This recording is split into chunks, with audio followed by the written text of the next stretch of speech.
Deborah Winger is one of the hottest young actresses in America and one of the best after her performances in Urban Cowboy, An Officer and a Gentleman, and of course Terms of Endearment.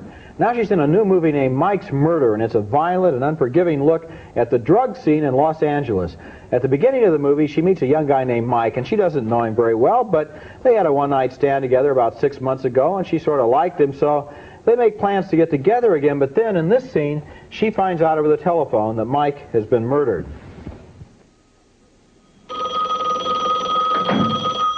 Hi, this is Betty with one of those dumb machines. So please Hold on. Name and number. Hello?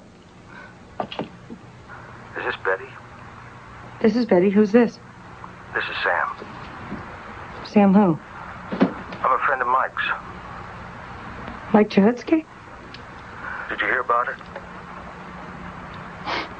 Hear what? He's dead. He's been murdered. Last night, they killed him, 2 of them. What are you saying?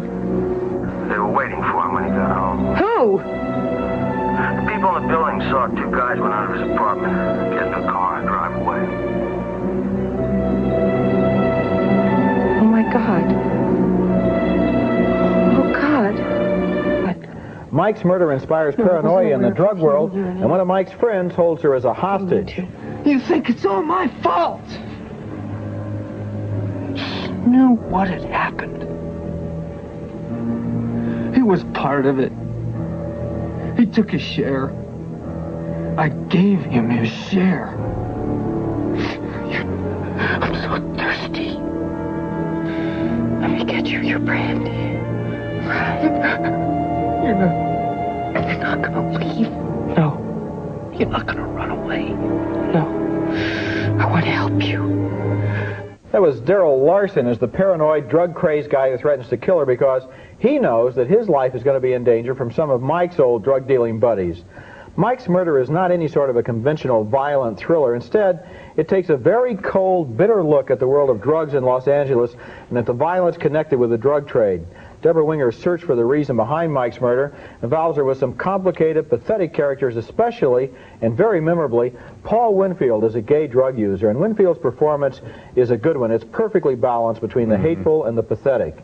Mike's Murder is an ambitious, scary, interesting picture. I liked it. Its only problem is the drug scene itself is so shapeless and ultimately meaningless that to some degree so is the plot of this movie. The drugs don't go anywhere, and the movie kind of follows the drugs to nowhere. Well, I think there's another problem with the film, although I liked it in a way, too, and I'll get to that. But the big problem for me was, at first it is the story about this big world that she can't penetrate and is beyond her. And I like movies that always have that, thinking of pictures like Chinatown, or even Against All Odds, where there's something out there and the hero of the film can't get a clue on it until the very, very end.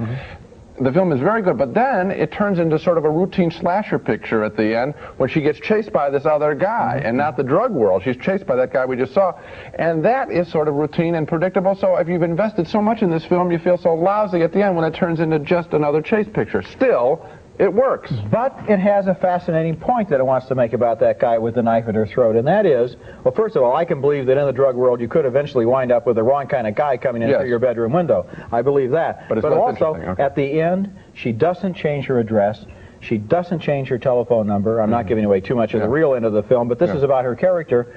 In some way, she's one of those girls who likes to live on the edge. She's not a drug user herself, but this entire dangerous, violent, horrible scene has some kind of a terrible fascination for her. Yeah, also, in a strange way, this world out there that she can't penetrate moves on past her, which is sort of interesting, too.